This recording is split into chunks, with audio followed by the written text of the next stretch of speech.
countdown for blastoff. X minus 5, minus 4, minus 3, minus 2, X minus 1. Fire.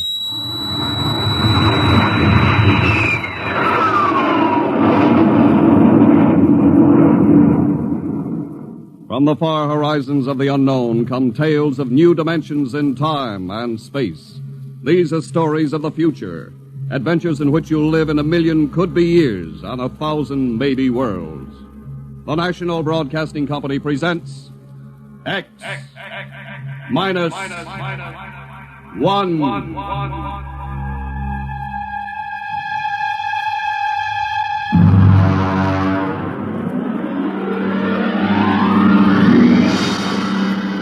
Tonight's story, No Contact.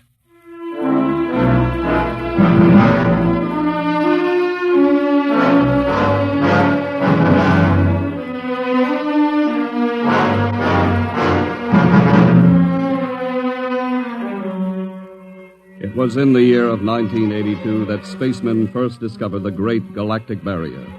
In the past 10 years, rocket travel to the moon and the nearer planets had become commonplace. And then men fixed their sights on a more distant star, the remote planet known as Volta. 5 exploratory ships went out, and none came back, each in turn disappearing mysteriously at the same vanishing point, at an invisible wall somewhere in the vast outer reaches that became known as the wrecker of spaceships, the Galactic Reef. And yet, the explorers refused to admit defeat. It was on June the 2nd, 1987, that the rocket Star Cloud made ready for takeoff, the 6th to attempt to crack the barrier and win through to Volta. Now hear this. Condition green. 2 minutes to blast off. Condition green. 2 minutes to blast off. Well, Lewis, this is it. I don't suppose you'll be needing the ship's doctor up here on the bridge during blastoff. I think not, Smitty. There's little chance of acceleration bends in these new overdrive ships. I'll be in my office then, counting vitamin pills if you need me. It's only a few steps. Good luck, Lewis. Thank you, Smitty. Lieutenant Collier. Yes, sir? You're relieved. You'd better get down to navigation control and take over. Yes, sir. Lieutenant. Yes, sir? We've never flown together before. This is your first flight in a space vessel as big as the Star Cloud. Yes, sir, but I was trained in oversized jobs at the Naval Academy. Well, if you're half as good a navigator as your father was, you'll do fine. Thank you, sir. Did you ship out with my father? I served under him on one of the first rocket runs to the moon. I see. I almost went along on his last trip to the barrier. Too bad about that. Yes, sir. That's all, Collier.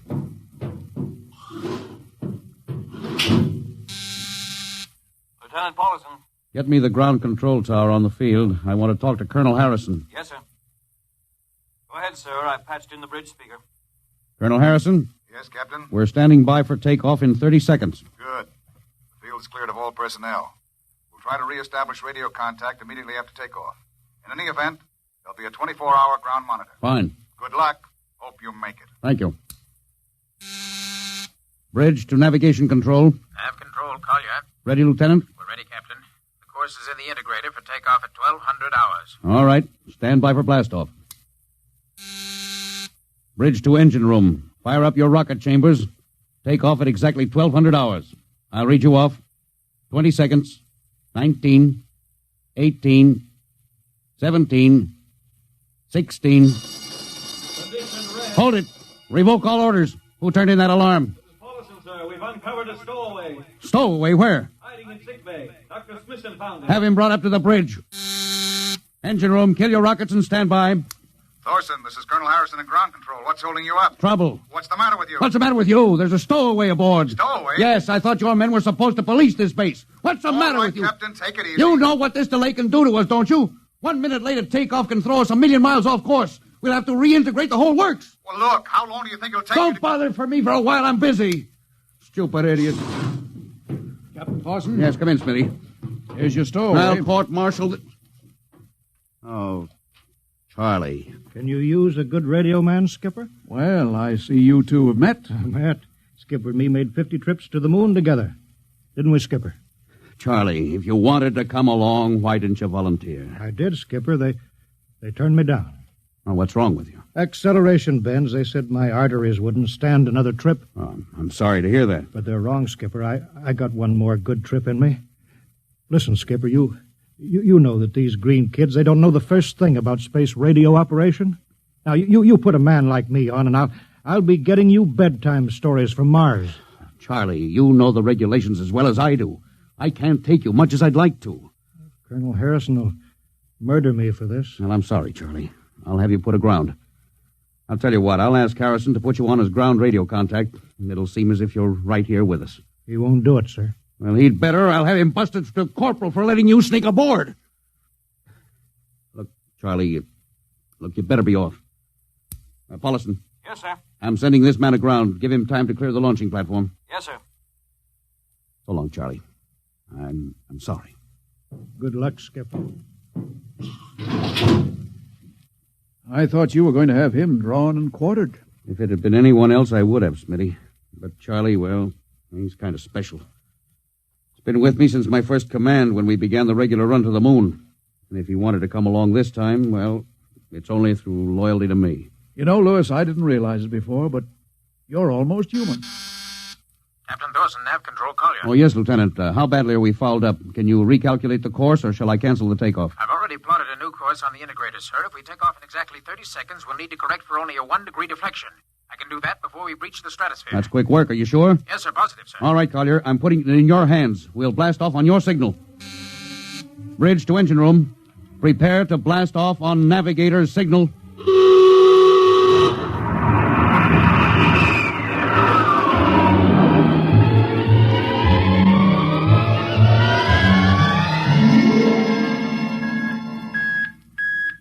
How are we doing, Collier? Coming on the bearing, sir. That's 4, 3, 2, 0. We've intersected the course vector. Good work, Collier. Course is corrected, sir. We're ready to go into atomic overdrive anytime you say.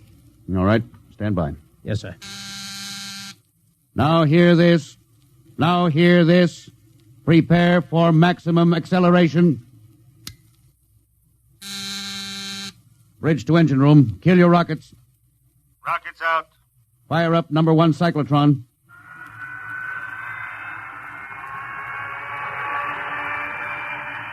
Number 1 ready. Fire up number 2. Number 2 ready. Withdraw your dampening rods. Fission chamber ready. Blast tubes cleared. All generators operating at capacity. Take it over, sir. Go into overdrive at the count of 0. 3 seconds, Mr. Collier. 3, 2, 2, 1, 1, 0. 0.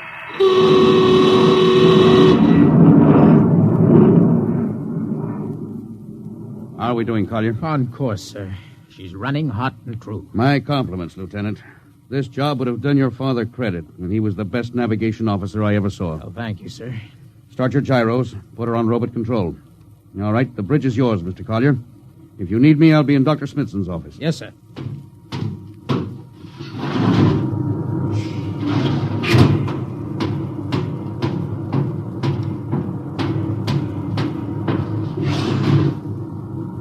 Well, Lewis, I see you got us off the ground. You can thank young Collier for that.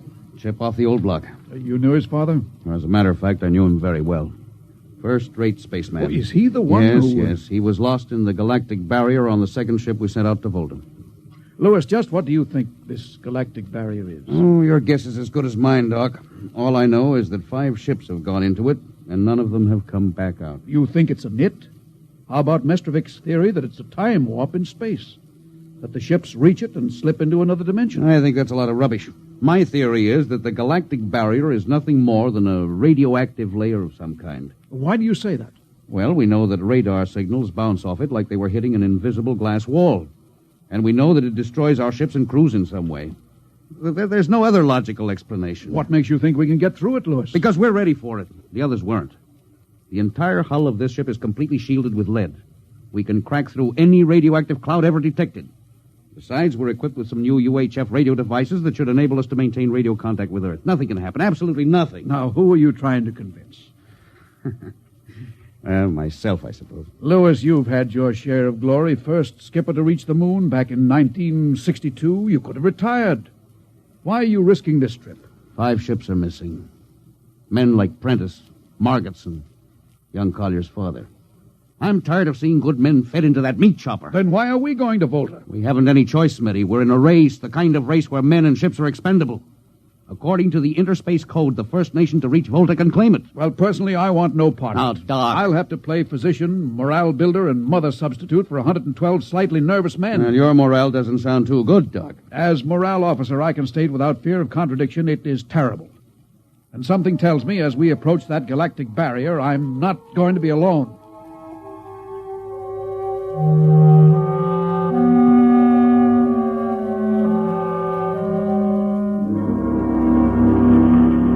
Hello, Earth.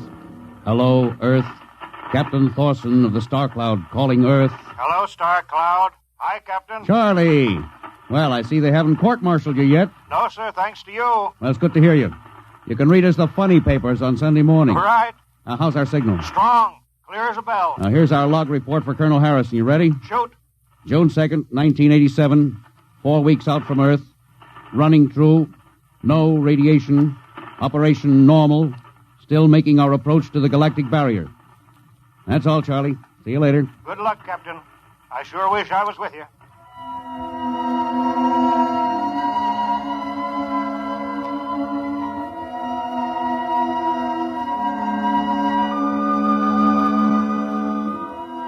How's the morale, Smitty? The men know we're getting closer to the barrier. They're beginning to show a little tension, Lewis. Oh, how's their physical condition? Any sickness? About half the crew has come down with space blues. I was afraid of that. Are they bad? Same as usual. Lips and hands with a bluish cast. Eyes are sensitive to infrareds. I don't know. When I first started flying these tin cans, nobody ever heard of space blues. Well, now there's a theory it's caused by the terrific acceleration of atomic overdrive. Change in gravity affects the circulation. What do you think? I think it's psychosomatic. I've noticed that the same men who get space blues under tension on a ship tend to get blue coloration back on Earth when they're upset. I guess it's just an occupational disease of space navigators. You think it's just nerves, then? Well, young Collier's got a bad case. I think it's tension from overwork. Maybe he needs some vitamins. Lewis, when will you realize that vitamins are not a panacea for all the troubles of mankind?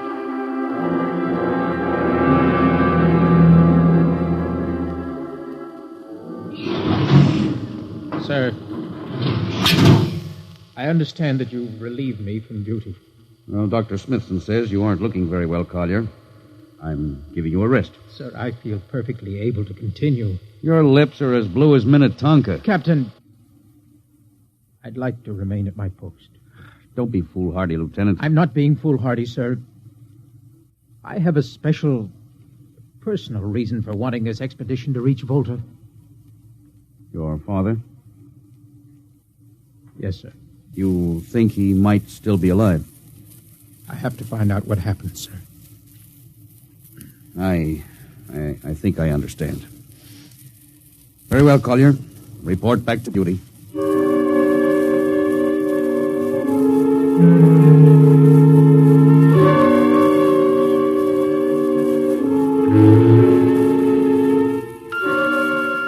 What's the reading, Paulson? We're getting a +5 radar bounce now. Coming off the barrier almost as fast as we sent it out. What's the interval? 2 seconds. Shortening steadily. At this rate, we'll hit the wall in the next few minutes. All right. Alert the crew. Sound general quarters. Now, hear this. Condition red. We are now approaching the galactic barrier. All hands to stations. All radiation detectors to be fully manned. Full security will prevail until further notice. That is all. Paulson. Yes, sir? The radar bounce is up to +6. We'd better try to make final contact with Earth. Is Sparks still trying to raise the base? Yes, sir, but he's not having much luck. Oh? Seems to be some interference. That's the radio room now. Yes? You got him? Well, cut in on the bridge speaker. Captain will take it from here. Hello? Star Cloud to Earth. Can you hear me, Earth? Hello, Skipper. I can barely read you. You're getting heavy static from sunspots. That's not sunspots, Charlie. We're right on top of the galactic barrier. Getting a +7 radar bounce. Expect to hit the barrier almost any second now. Good luck, Skipper. If we crack the barrier and come through still in one piece, I'll try to get back to you on the high-frequency band. Gotcha, Skipper. Don't worry. I'll be waiting. So long, Charlie. So long, Star Cloud. Must be getting awfully close now, Captain. Echo's bouncing back so fast it's almost beating the signal. Well, when they go inside, hold on to your hat. That's when we run into the wall. Any second. Hold on. Oh, here goes nothing. Here it comes.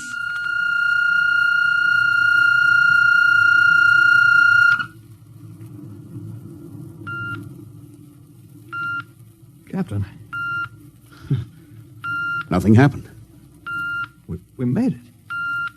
We made it, Captain. No radiation, no time warp, no nothing. Now, the crew's gone crazy, sir. Let them. They've earned it. Doc, can you break out a few bottles of snakebite serum for medicinal purposes? I sure can, Lewis. This calls for a celebration. How's your morale now? It couldn't be better. How's yours? Couldn't be better. What the... Condition red. Condition red. Radiation detected.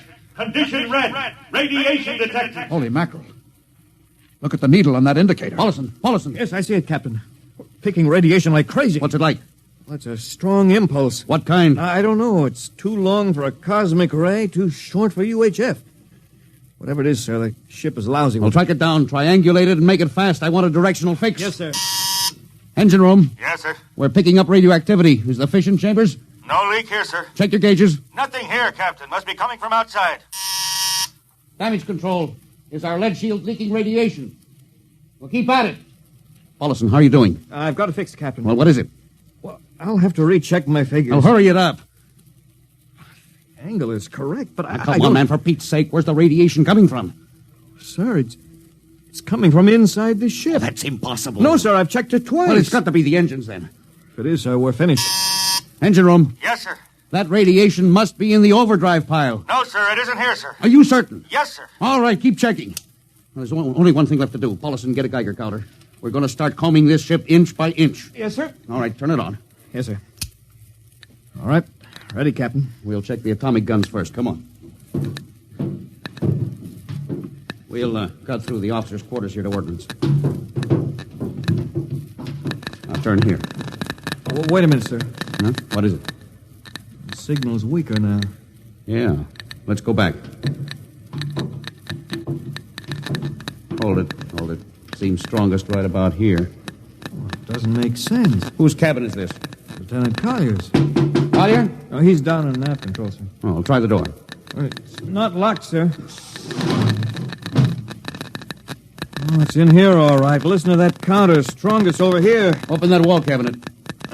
It's locked, Oh, sir. smash it. Shut off that Geiger counter. Now, what do you make of this, Paulison? Well, it looks like some sort of portable transmitter, sir. Must be foreign manufacture. I don't recognize the calibration symbols at all. I've never seen anything like it. Which raises a small question. What is Lieutenant Collier doing with a transmitter in his cabin? I don't know, sir. Well, I intend to find out, Paulison. Get down to nav control and bring Collier up to the bridge on the double. Well, hadn't we better find some way to shut this thing off first? I know a way.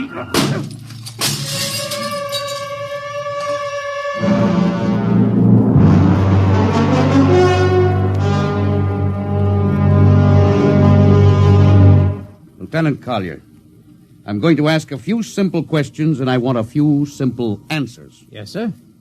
What were you doing with a transmitter in your cabin? Transmitter, Captain. Oh, you know nothing about it. Oh, no, sir, I don't. Do you recognize these calibration symbols? No, sir. Can you think of how it might have been placed in your cabin without your knowing it? No, sir, unless someone came in while I was on duty. Would that have been possible? I suppose so, if someone had a key. I found your cabin door unlocked. Well, I meant a key to the wall cabinet. I didn't say the wall cabinet. Well, You what, Lieutenant? How could you have known it was in the wall cabinet? Well, I just assumed, sir. Lieutenant Collier, I find it hard to believe you would lie. Having known and respected your father, having observed the way you handle your job. However, I intend to get to the root of this thing. May I have your wristwatch, Lieutenant? Sir? Your wristwatch. Yes, sir. Paulison, turn on that Geiger counter. Yes, sir. Hold this watch next to it. Yes, sir. That's all. Lieutenant, if you hadn't any close contact with that transmitter, how do you explain the radioactivity of this watch? Well, I don't, sir. I think you'd better.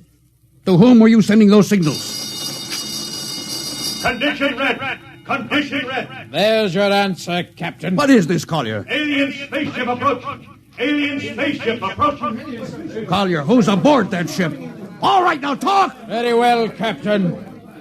My mission seems completed. Your mission? Are you admitting that you're an agent of a foreign power? I am stating it. What nation? No nation, Captain. What? I am an agent of the Voltan government. What? The government of the planet of Voltan. You're crazy. Are you so stupid, Captain? Did you think your people are the only ones who can invade another planet? What do you mean? We've had agents operating on Earth since 1945. I don't believe you. What do you think happened to those 5 ships, Captain? Where do you suppose we got our information? Your language, your culture, family background. Your appearance, you look like... Like Commander Collier? Well, is that so surprising, Captain? You see, Captain, we had a living model. I ought to kill you. That would be very foolish, Captain. I would advise you to surrender without delay. Alien ship now coming into ordnance range. I'll deal with you later, Collier Paulison. Yes, sir. Put this man in irons, take him away. Don't worry, sir. We'll take good care of him. Carpenter, Robinson. Gunnery, Gunnery Richardson. what's the range? 10,000 meters. They're closing fast. Put your guns on radar tracking. Tracking. Coming on the bearing. Fire! Fire, Richardson! Richardson, did you hear me? Fire! What's the matter down there? Did you hear me? Richardson, answer me. It's no use to shout, Captain. Collier, how did you get loose? Where's Paulison? Lieutenant Paulison is dead. All stations! Lieutenant Collier has escaped. Seize him, men! Don't waste your breath. Your men can't hear you, Captain. What? Those still alive are my men. You're lying. No, Captain. Every ship that has ever left Earth was controlled by a Voltan crew. That's impossible. Those were hand-picked men. Handpicked by us. I don't believe you. No? Then why not call for help? Carpenter, Robinson, Haley, report. You see, Captain? Carpenter, Robinson, Haley. It's quite useless, Captain. I would advise you to sit very quietly and do nothing. Very well, Collier. You've beaten us. What now? The ship will be taken to Volta for, shall we say, further experimentation. I see. Of course, there's one thing you hadn't counted on. Just what is that, Captain?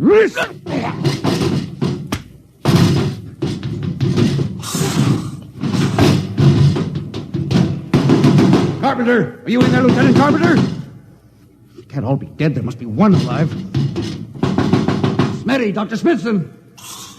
Smitty, what have they done to him? Louis, Oh, dirty.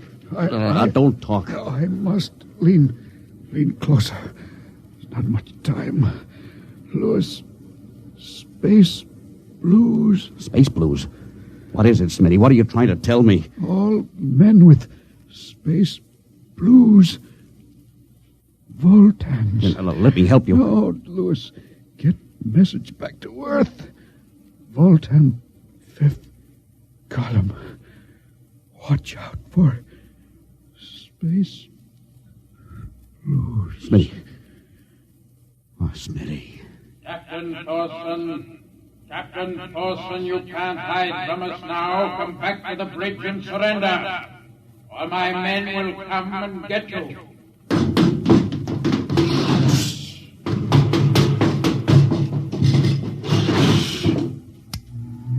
Hello. Starcloud calling Earth. Oh, please, God, let me get through before it's too late. Hello. Starcloud to Earth. Come in, please. Come in, please.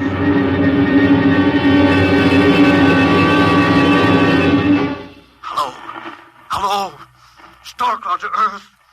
Captain Thorson calling. Charlie, come in, please, hurry. Hello. Oh, hello. Can you hear me, Charlie? Skipper, is that you? Are you getting my signal? It's coming in a little louder now, Skip. Keep sending. My God. Now, look, Charlie, listen to me. Not much time. Get word to Colonel Harrison. Crew mutinied. Most of crew members, Fultons. What? Fultons. Spell that. V-O-L... Fultons. That's right. They're from the planet Volta. Skipper, are you all right? Now, Charlie, this is serious. They'll be here any second. Now, listen, they have a fifth column on Earth. They're planning to invade you. You mean it? Of course I mean it. Tell Harrison, posing as humans. You can detect them by space blues. You got that? Only Fultons get space blue. Charlie, did you hear me? Space blue. I get you. They're breaking in, Charlie. I'm depending on you. Warn everybody. Captain. They're open the door. So long, Charlie. Tell Harrison. Captain Thorson. Hello. Hello, Star Cloud. What's the trouble, Sergeant? I was just trying to raise the Star Cloud, Colonel. I had any luck? No, sir. No contact. No contact, eh? No, sir. Nearly an hour since they hit the galactic barrier. I don't understand why they haven't tried to get a message back. No, sir. Neither do I. Oh, all right. I'll take over for a while. Yes, you do that, sir. It's all yours. Right. Oh, and Charlie, you better go out and get yourself some coffee. You look a little blue around the gills.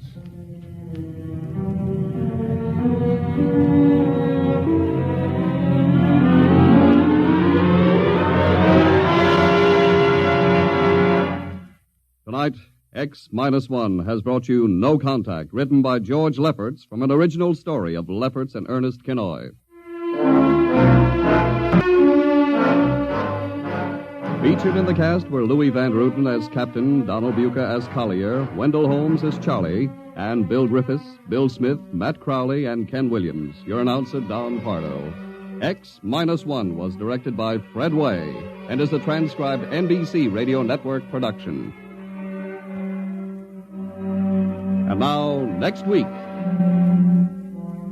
When you want to take over a world, you naturally look for its weak point, some way to catch its people off guard. We live in a world where everybody loves a parade, a world of press agents and publicity stunts.